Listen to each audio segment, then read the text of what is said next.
อยู่น้องโยมีหลากหลายความรู้สึกนะคะแต่ว่าในประโยคนี้น้องโยจะให้ความรู้สึกว่าคนพูดมั่นอกมั่นใจ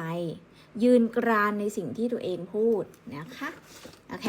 เพราะฉะนั้นอานาตามเด็กคิริโยถ้าไม่มีโยก็คือก็แค่บอกว่าเธอทำได้จบ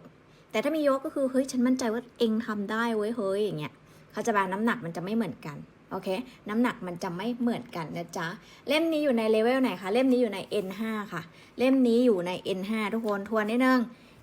日本語能力試験ね JLPT นะ JLPT 日本語能力試験ก็จะมี N1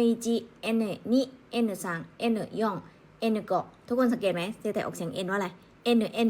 คนญี่ปุ่นก็ออกเสียง N N นี่แหละ N ดูน้อง N น่ะ เอาใหม่นะ JLPT